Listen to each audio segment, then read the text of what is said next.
Manuel Bompard, bonsoir. Bonsoir. Vous êtes le coordinateur national de la France Insoumise. Je salue votre liberté de parler avec tout le monde, de frotter votre cervelle à celle d'autrui, puisqu'on va ouvrir un débat d'abord avec Guillaume Roquette. Vous allez beaucoup frotter votre cervelle avec lui, peut-être un peu moins avec Natacha Polony. Pourquoi ? Et beaucoup plus encore avec Fabrice Le Sachet, le représentant du MEDEF, qui va nous rejoindre dans un instant. C'est la démocratie, non ? C'est très bien. Mais même quand on n'est pas d'accord, peut-être qu'on aura des points d'accord, des points de désaccord, on verra.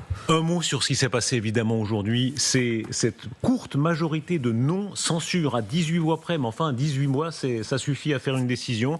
Est-ce que vous êtes ce soir dans le camp des perdants ? Non, mais je suis déçu. Je suis déçu pas pour moi. Enfin, c'est pas le sujet, c'est pas les perdants et les gagnants. Moi, je suis déçu pour les Françaises, les Français, pour le peuple. Parce que Monsieur Le Cornu a l'intention de leur infliger une politique qui va se traduire par beaucoup de souffrance. Vous savez, dans le budget qui est mis sur la table, contrairement à d'autres, moi je l'ai lu, dans ce budget, il y a par exemple le fait que vous avez l'ensemble des personnes qui payent l'impôt sur le revenu qui vont en payer davantage l'année prochaine. Vous avez l'ensemble des retraités qui vont voir leur pension de retraite baisser, pas seulement sur une année, sur 4 ans. Puisqu'il y a un gel des pensions de retraite sur la première année et une sous-indexation des pensions de retraite sur les années suivantes. Vous allez avoir des gens qui ont des difficultés dans l'accès aux soins, qui vont voir le prix des franchises médicales doubler. Vous allez avoir des gens qui sont atteints de maladies de longue durée et à qui on va réduire les indemnisations. Je vais pas faire toute la liste parce que c'est le musée des horreurs. Mais ça, c'est le projet du gouvernement. Oui. Mais dès lors que M. Le Cornu a dit « j'utiliserai pas le 49.3 », ça veut dire que peut-être que pour l'occasion, vous pourrez vous réconcilier avec vos amis socialistes pour vous opposer aux mesures qui vous plaisent pas. Dans tous les cas, évidemment que je vais m'opposer aux mesures qui me plaisent pas. Mais Monsieur Roquette, je pense que vous connaissez bien quand même la mécanique parlementaire. Et vous savez très bien que cette annonce de renoncement au 49.3 est une arnaque. Je vais vous expliquer pourquoi. Parce que le gouvernement dispose de nombreux autres outils que le 49.3 pour imposer ses vues sur les parlementaires. Prenons juste un exemple sans rentrer trop dans les détails, parce que je sais que c'est peut être un peu technique pour les gens, mais par exemple, il y a une commission mixte paritaire à la fin du débat. C'est-à-dire qu'il y a des représentants du Sénat et de l'Assemblée nationale qui écrivent en quelque sorte la copie finale du budget. Bon, dans cette commission mixte paritaire, les macronistes plus la droite ont la majorité absolue. Donc moi, par exemple, je peux débattre pendant 3 semaines. L'Assemblée nationale peut voter plein d'amendements pour modifier le budget. Rien n'empêchera ensuite le gouvernement, avec l'aide des Républicains, de rétablir le budget dans sa version initiale. Peut-être si, les socialistes. Parce que si on veut qu'ils ne veulent pas la censure, il faut leur donner satisfaction. Mais non, mais les socialistes, comme moi, nous sommes minoritaires au sein de cette commission mixte paritaire. Et je vais même vous donner un autre... ils sont indispensables. Oui, à l'Assemblée. À l'Assemblée, c'est eux qui font la majorité. C'est justement l'intérêt de leur stratégie, quelles que soient les limites que vous lui trouviez. L'intérêt de leur stratégie, c'est de dire justement que si le gouvernement ne veut pas tomber, il faut leur donner quelques gages. Mais pour l'instant, il ne leur a rien donné, le gouvernement. Non, mais on est d'accord. La suspension de la réforme des retraites. Attendez, qu'est-ce qu'il vous faut, Manuel Bompard ? Franchement, là, c'est pareil, pardon, faut être un peu précis. Moi, je vais vous dire, là, je leur en veux parce que je trouve que c'est pas bien de faire croire aux gens, par exemple, qu'ils vont gagner quelque chose, alors qu'aujourd'hui, pour l'instant, il n'y a rien qui a été gagné. Pourquoi ? Parce que ce qui a été annoncé, c'est pas la suspension de la réforme des retraites. C'est même pas le décalage d'un an de la réforme des retraites. C'est le fait qu'il va y avoir un débat avec un amendement qui va être examiné à l'Assemblée nationale sur ce sujet. Or, si cet amendement est voté par l'Assemblée nationale, ça veut dire que cet amendement est intégré au budget de la sécurité sociale. À la fin, pour que ce décalage d'un an de l'application de la réforme des retraites puisse voir le jour, il faut voter le budget de la sécurité sociale. Bompard. Et donc il faut accepter tout le reste. Monsieur, peut-être qu'ils sont faits entourlouper. Mettons qu'ils soient faits entourlouper. Mais le fait est, le camp présidentiel a réussi à vous séparer. Il y avait Monsieur Darmanin, notre invité, il y a quelques jours et 3 jours. Et il avait ce geste avec une satisfaction visible. Il disait, on a réussi à séparer les LFI des socialistes. Quel coup contre vous ? C'est pour ça que je trouve que la décision du Parti socialiste et de la direction du Parti socialiste est une décision... Et de leurs députés, visiblement. Oui, et des députés qui l'ont voté, est une décision particulièrement irresponsable, parce qu'évidemment, elle donne satisfaction aux macronistes. C'est leur rêve depuis des mois et des mois. C'est un coup majeur. Attendez, Monsieur Rochebin, je vais vous dire... Manuel Bompard, qu'on mesure bien, il y a eu le nouveau Front Populaire qui a joué un rôle très important. Oui, ils ont concédé pendant les dernières législatives. Ils ont réussi contre vous un coup majeur. Vous êtes fait avoir. Monsieur Rochebin, moi je me suis pas fait avoir. Je vous dis que le rêve des macronistes, c'est d'obtenir cette fracture. Maintenant, moi ce que je dis aux gens, c'est en fait cette fracture, elle n'existe pas. Parce que ils ont sauvé le gouvernement. Non, attendez, écoutez, je vais aller au bout de ma démonstration. Cette fracture, elle n'existe pas parce que dans le peuple de gauche, en fait, les gens sont d'accord avec l'idée qu'il fallait censurer le gouvernement. Et la direction du Parti socialiste, en vérité, elle s'est isolée, elle s'est mise de côté. Et moi, je leur dis aux gens, ne perdez pas espoir, continuez à vous regrouper. Darius, vous êtes en train de donner le point à Manuel Bompard, pardon. Je suis puisque objectif. vous lui faites plaisir en lui expliquant c'est une victoire du gouvernement.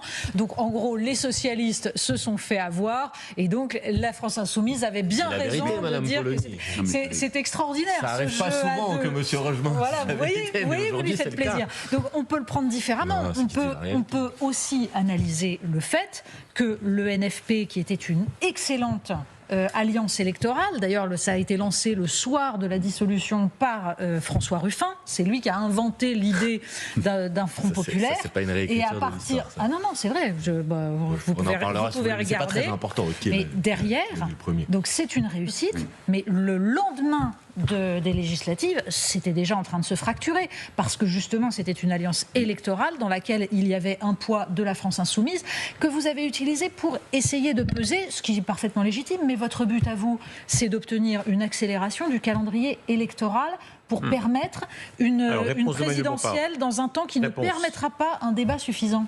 Alors attendez, parce que là vous avez mis beaucoup de sujets. D'abord, je vais vous dire, je partage pas. Non, mais il n'y a pas de problème. Je partage pas votre analyse sur le fait que le nouveau Front populaire n'était qu'une alliance électorale. C'est parce que en disant ça, vous omettez que c'était aussi une alliance programmatique. C'est-à-dire qu'il y avait un programme qui était proposé au pays pour le gouverner autrement. Et ça, c'est vrai, les socialistes avaient accepté votre programme. Et c'est décisif et déterminant. C'est pas notre programme. Il y avait un programme qui est d'ailleurs, en fait, globalement, le programme de la gauche, qui recense les revendications des organisations syndicales, des associations, etc. C'est ça le programme du nouveau Front populaire. Et vous pouvez pas me dire, oui, bon, on en reparlera, mais vous pouvez pas me dire, en gros, vous cherchiez juste à accélérer le calendrier. Initialement, nous, notre proposition après les élections législatives, ça a été de nous accorder sur une candidate à la fonction de Première ministre et de dire nous sommes prêts à constituer un gouvernement du nouveau Front populaire. Par contre, là où vous avez raison, c'est que nous avons dit, dès le début, nous avons prévenu, nous avons dit, mais si le président de la République ne tient pas compte du résultat des élections et décide de continuer à chercher à imposer sa politique, alors c'est lui qui devra partir parce que c'est lui le point de blocage. Et ça fait 1 an et demi que ça dure, madame, qu'il s'accroche au pouvoir. Donc oui, vous ne pouvez pas me reprocher de dire pour changer de politique, il faut que Macron s'en aille. Mais ça fait aussi 1 an et demi que vous demandez en vain à avoir un Premier ministre qui réponde à vos vœux. En l'occurrence, c'était Madame Castet, on se souvient. Au prix d'un certain effort intellectuel, je voudrais me mettre à la place de votre électeur. Il me dit, d'un côté... Difficile. D'un côté, il y a M. Mélenchon et M. Bompard qui n'ont rien obtenu. Pour lui. Parce qu'ils disent qu'ils ont gagné les élections, mais ils n'arrivent pas à arriver au gouvernement. De l'autre côté, il y a les socialistes qui la jouent quand même beaucoup plus finement et qui ont réussi à obtenir. C'est quand même énorme, Darius Rochebin l'a rappelé à l'instant. Il y aura peut-être des petites couleuvres à avaler dans le budget, mais vous le savez bien, cette réforme des retraites, c'était la réforme totémique d'Emmanuel Macron. Il y avait qu'à avoir la satisfaction de M. Faure quand Sébastien Lecornu a admis ça. Franchement, Monsieur Roquette, vous pouvez le dire avec les mots que vous voulez, vous n'arriverez pas à me faire croire que l'arnaque qui a été mise sur la table par Monsieur Lecornu est une grande victoire. Moi, j'aimerais bien, je vous le dis sincèrement, j'aimerais pouvoir dire aux gens, grâce à nous, la réforme des retraites va être abrogée. Il y a une majorité de députés qui sont pour son abrogation, même suspendue, j'aimerais bien, mais c'est pas le cas, en fait. Et vous dites des petites couleuvres. Mais Monsieur Roquette, quand vous avez une génération qui bénéficiera peut-être, dans l'hypothèse où à la fin tout ça irait au bout, de 3 mois avant de partir de 3 mois de moins en fait pour pouvoir partir à la retraite. Et que dans le même temps, parce que ça c'est à peu près plusieurs centaines de milliers de personnes, que dans le même temps vous avez 18 millions de personnes qui sont concernées par la sous-indexation des pensions de retraite, 18 millions de personnes qui sont concernées par l'augmentation de l'impôt sur le revenu, des centaines de milliers d'étudiants qui sont concernés par le gel des APL. Enfin, vous voyez, ça s'appelle pas des petites couleuvres, ça. Manuel Bompard. Ça a des conséquences très concrètes sur leurs conditions de vie et leurs conditions d'existence. Projetons-nous sur la suite. Vous avez perdu, vous concédez vous-même sur certains points, vous avez perdu. Vous avez peut-être gagné. Je voulais que la motion de censure soit votée, elle ne l'a pas été. Je vais pas vous faire. Vous avez peut-être gagné aussi certains moyens parce que vous allez pouvoir maintenant jouer le jeu de mettre vous l'épée dans les reins de vos amis, ex-futurs amis socialistes en leur disant mais l'épée dans les reins. Les prendre au mot, leur dire vous êtes de gauche, vous voulez faire passer des idées de gauche, alors allons-y, on va voir ce qu'on va voir. Qu'est-ce que vous pouvez essayer de les contraindre faire passer, puisqu'ils sont en position d'arbitre aujourd'hui. Attendez, mais je comprends que vous m'interrogez sur ce sujet, mais moi, ma volonté, mon projet dans la vie, c'est pas de poser des problèmes aux socialistes. Non, mais là, c'est pas un problème. Qu'est-ce que vous aimeriez Mon projet dans la vie, c'est d'essayer de faire en sorte que la vie pour les gens, elle soit meilleure. En tout cas, avec l'idée que je m'en fais. Et puis d'autres sont pas du même point de vue que moi. Bon, quel projet vous voulez faire passer? Vous pouvez faire passer dans cette assemblée recomposée. Budgétaire. Oui. Mais évidemment, dans la discussion budgétaire, que tous les points que je viens d'évoquer là, qui sont des points qui vont se traduire par davantage de souffrance. Je suis pour faire en sorte de me battre pour qu'elles ne soient pas dans le budget final, et à l'inverse. Je suis pour faire en sorte que, notamment, les très gros patrimoines, les très grandes entreprises soient davantage. Est-ce que ça, c'est jouable? Pardon de vous interrompre, mais qu'on comprenne bien. Qu'est-ce qui est jouable selon vous aujourd'hui? C'est-à-dire dans cette nouvelle configuration où vous avez des faiblesses et des forces, qu'est-ce qui est jouable pour, en quelque sorte, profiter de la situation et pousser vos idées? Ce qui est compliqué, c'est que je vous ai expliqué à quel point le renoncement au 49.3 est l'arbre qui cache la forêt des possibilités dont dispose le gouvernement pour imposer sa politique. Donc moi, je fais toujours la même chose avec mes amis dans les débats parlementaires. On essaye de gagner des votes à l'Assemblée nationale. Faire voter une taxe Zuckman, ce n'est pas impossible. On a réussi l'année dernière. Mais après, je ne veux pas raconter d'histoire aux gens. Je sais qu'à la fin, en vertu de la capacité pour le gouvernement, soit de passer en force par ordonnance, soit de faire une CMP qui retire tout ça, je crains qu'à la fin, le gouvernement décide d'en faire qu'à sa tête. C'est pour ça qu'il fallait censurer le gouvernement tout de suite. Et c'est pour ça que moi, je chercherai à censurer le gouvernement dans quelques mois. Parce que je sais qu'à la fin, sa copie budgétaire, elle sera très proche de celle qui a été présentée aujourd'hui. Manuel Bompard, là, on a une configuration de l'Assemblée nationale qui ressemble presque à ce qu'elle serait si en fait on avait une proportionnelle, un scrutin à la proportionnelle. C'est pas faux. Donc, sur la question de la réforme des retraites, en effet, la majorité des Français, depuis le début, a dit qu'ils étaient opposés à cette réforme. Mais sur le reste, vous êtes très loin d'être majoritaire sur beaucoup de choses. Donc la question, c'est pourquoi est-ce que vous vous satisfaisez, vous êtes là en train de nous dire il faut voter pour nous et appliquer tout notre programme, alors même que vous savez très bien que vous n'êtes pas majoritaire. Vous n'êtes pas majoritaire face au peuple français sur les questions de sécurité, pourtant sur la question de l'ordre républicain, sur la question. C'est votre vision des choses. Ah non, c'est pas ma vision. C'est ce que disent les urnes. C'est ce que disent les urnes. Pardon. Réponse de Manuel Bompard. Vous voulez imposer un programme qui est minoritaire. Là aussi, pardon, mais je vous en veux pas, c'est normal, mais il y a beaucoup de choses dans votre question. D'abord, vous dites que vous êtes minoritaire. Ce n'est pas vrai. Par exemple, quand vous défendez, moi je défends le rétablissement de la police de proximité. Si vous posez cette question aux Français et aux Français, vous allez voir qu'ils sont majoritairement pour. Tous les sondages qui sont faits sur ce sujet démontrent qu'ils sont majoritairement pour. Donc vous voyez, il faudrait rentrer dans les détails mesure par mesure bien sûr. des différentes choses que vous venez de dire. Pour le reste, moi je n'ai pas l'intention d'imposer mon programme. Ce que j'ai dit l'année dernière, et ce que nous avons continué à dire d'ailleurs, c'est qu'à partir du moment où le nouveau Front Populaire est la coalition qui dispose du plus grand nombre de députés à l'Assemblée nationale, c'est au nouveau Front Populaire de constituer un gouvernement. Et ensuite de venir avec ses projets de loi issus de son programme devant l'Assemblée nationale. Et ensuite, il y a un travail parlementaire. Mais vous voyez bien, vous avez vous-même donné un exemple qui montre que c'est ce renoncement au 49.3 ou cette fable comme quoi c'est l'Assemblée qui aurait maintenant le dernier mot ne correspond pas à la réalité. C'est que si c'était le cas, on n'aurait pas besoin d'un amendement pour la suspension de la réforme des retraites. On pourrait abroger cette réforme puisqu'il y a une majorité de députés qui sont pour cette abrogation. Donc vous voyez bien que le gouvernement fait mine de rendre le pouvoir au Parlement. Mais en fait, il garde totalement la capacité de brider le débat parlementaire pour imposer ses propres vues. Quand Mme Braun-Pivet, présidente de l'Assemblée nationale, dit qu'il faut augmenter la taxation des héritages, là vous applaudissez.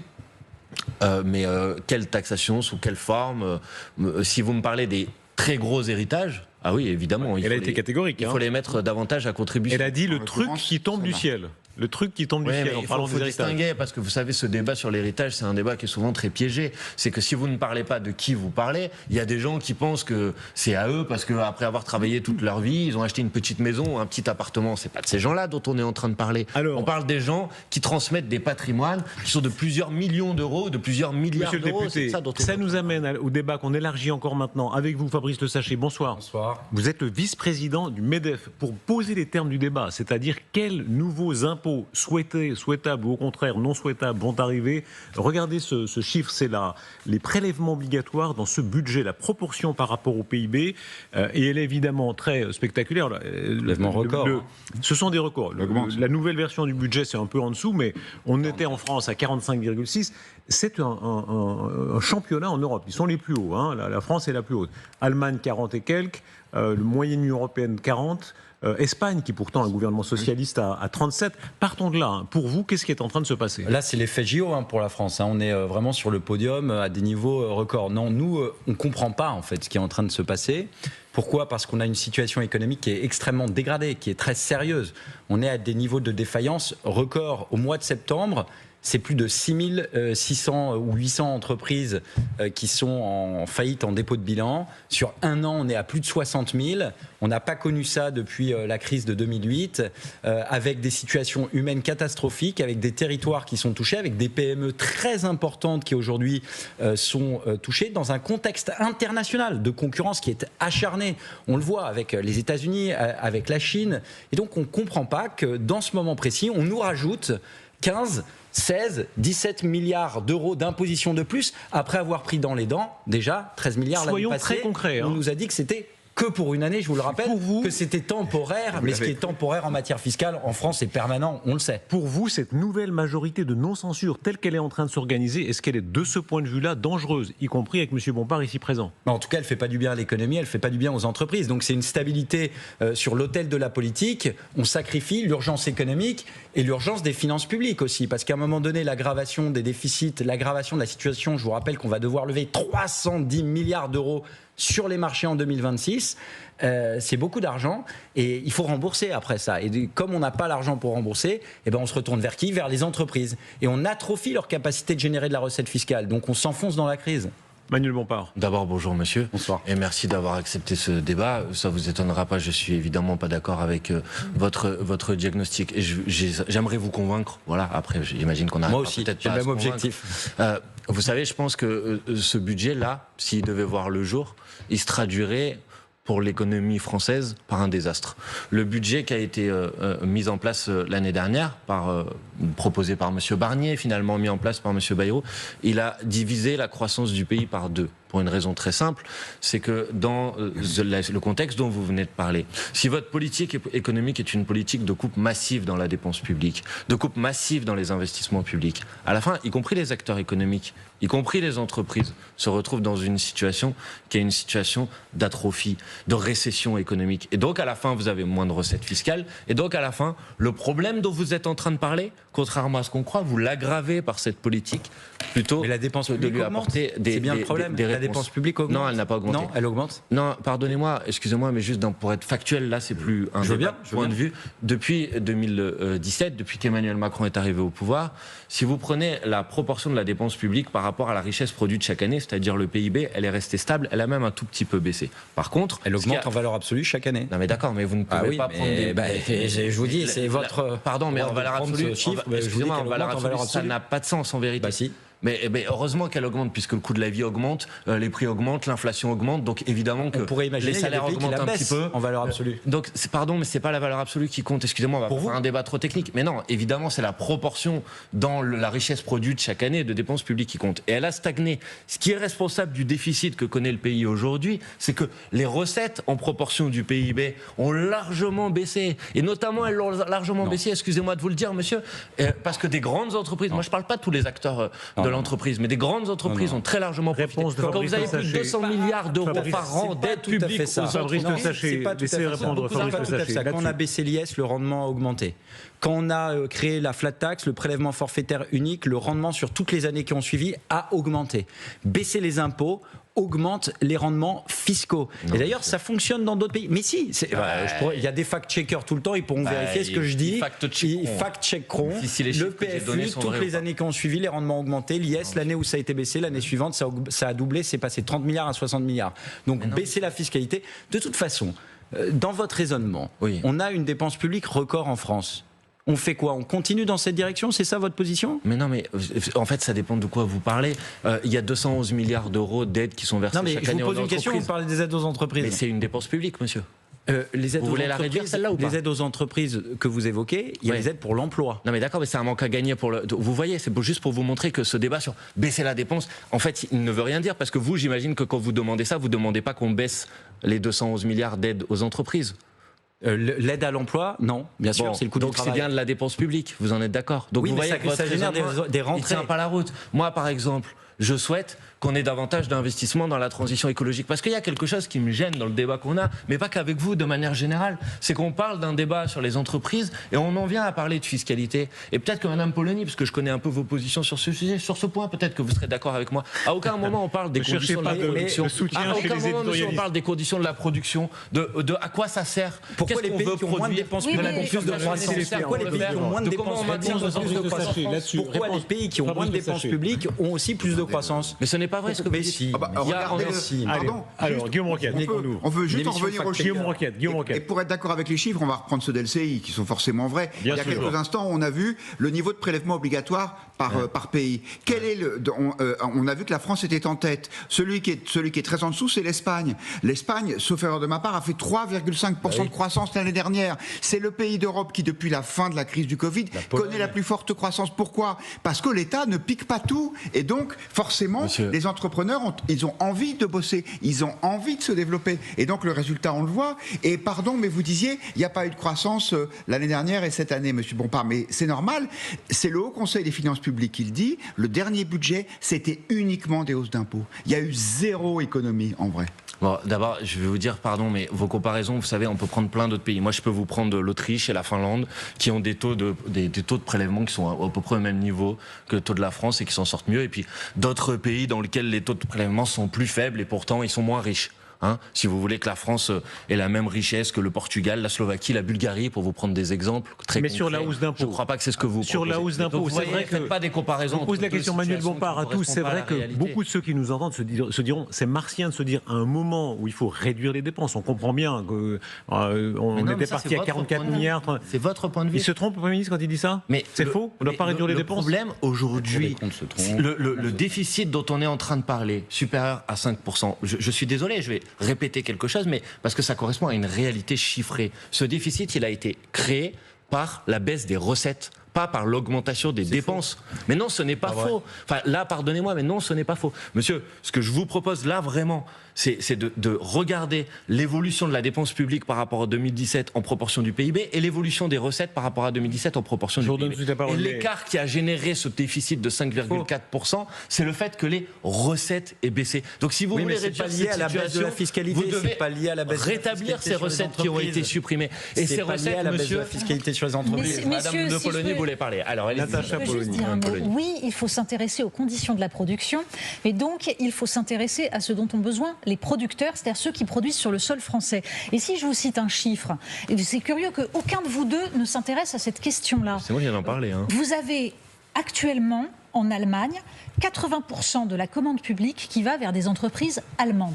En France, c'est 15% qui va vers des entreprises françaises. Donc le problème, c'est pas de faire une politique uniquement de la demande ou une politique uniquement de l'offre, c'est de faire en sorte de fortifier l'économie française qui produit sur le sol français pour pouvoir financer notre modèle social.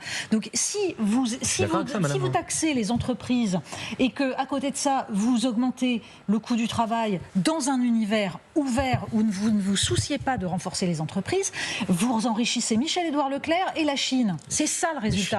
Mais d'un autre côté, vous-même, monsieur, c'est la même chose. Quand vous parlez des entrepreneurs, je suis désolée, moi, c'est pas les entrepreneurs que je défends, c'est les producteurs. C'est-à-dire ceux parmi les entrepreneurs qui produisent sur le sol français. Il y a des entrepreneurs qui produisent quand même en France. C'est ce que je vous dis. Voilà. Et c'est ceux-là qu'il faut défendre. Mais il y a aussi des entrepreneurs qui, en fait, utilisent des mécanismes d'optimisation fiscale pour échapper à l'impôt. Il y en a aussi. J'aimerais vous entendre. C'est la production qui est importante. Juste pour dire, moi, je ne suis pas en désaccord avec ce que dit Natacha Polony. Je défends depuis des années et des années, c'est dans le programme que nous défendons, ce qu'on a appelé le protectionnisme solidaire, c'est-à-dire l'idée que, par exemple, il faut flécher... Si, c'est dans notre programme national.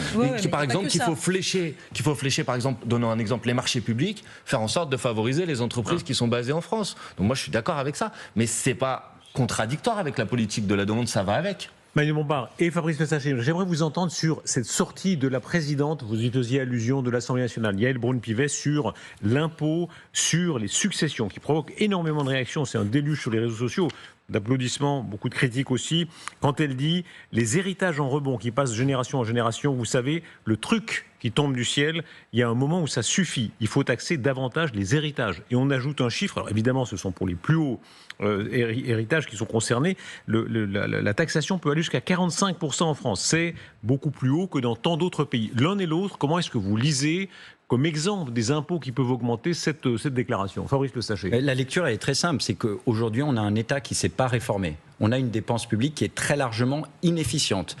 Sur, en moyenne, 150 000 agents publics qui partent à la retraite chaque année, dans le projet de budget, on a 3100 non-remplacements. 3100. On est en urgence budgétaire.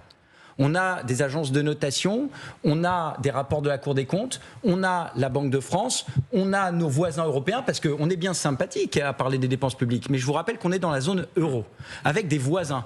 Et donc nous, on met nos poubelles devant la porte tous les soirs, et nos voisins, dans cette copropriété, ils en ont un peu ras-le-bol, parce qu'ils partagent avec nous cet immeuble. Et il y a eu des disent, promesses. ça serait sympa de ranger vos poubelles dans le local à poubelle. Et nous, on leur dit demain.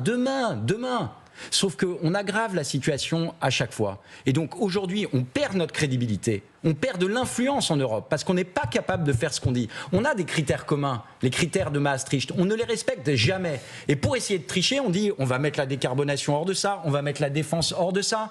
Aujourd'hui, la Grèce qui a fait les réformes, c'était un reportage dans une chaîne qui n'est pas très loin d'ici, puisque c'était TF1 lors du JT. 30% de taux de chômage il y a quelques années, 8% aujourd'hui.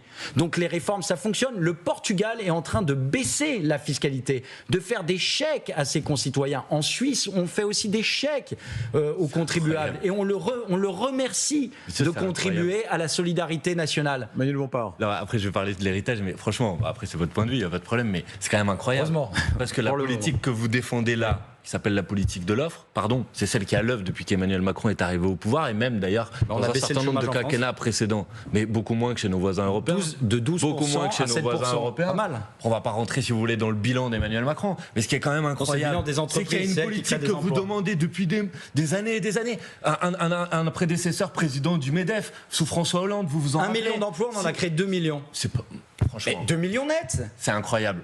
Rapport de la Cour des comptes sur le CICE, 100 000 emplois créés, alors qu'il y en avait 1 million qui avaient été promis. Donc, mais on en a créé 2 millions in fine. Pierre Gattaz, il a dit. Pas du tout. Pierre Gattaz, il a dit on créera 1 million d'emplois avec un ensemble de réformes. Et on l'a fait. On l'a fait. Vous pouvez parler, essayer de me parler au-dessus, mais vous empêcherez pas de dire que vous promettiez à l'époque 1 million d'emplois avec on a fait de compétitivité emploi. Il y en a eu 100 000. C'est les rapports qui ont été publiés sur le sujet. C'est pour ça que le chômage a baissé. Pas vos analyses à vous. Ce qui a été fait par des organismes indépendants. Mais c'est pas lié que au CICE. Cette situation, qu'on essaie de vous faire comprendre. De l'offre, elle nous mène dans le mur. C'est-à-dire que les salaires réels ont baissé de 3% depuis qu'Emmanuel Macron est arrivé au pouvoir. Les seuls qui en ont profité, c'est les actionnaires qui ont vu. Vous voulez quoi, la politique de la demande et continuer d'importer de Chine des records historiques, des biens manufacturés? Et vous avez demandé cette politique, vous l'avez eue, elle nous met dans le mur et vous dites allez encore plus, on continue dans la même direction. Maintenant, monsieur ça fait des années, excusez-moi monsieur, ça fait des années qu'on fait Encore un mot, Fabrice Le Sachet. Ça fait des années qu'on fait une politique de la demande et qu'on privilégie le consommateur. En France, nous importons 2/3 de nos biens manufacturés. On a assassiné l'industrie de ce pays. On est passé de 20% à moins de 10% d'industrie. À cause des politiques. Monsieur, courte réponse dans les années 80.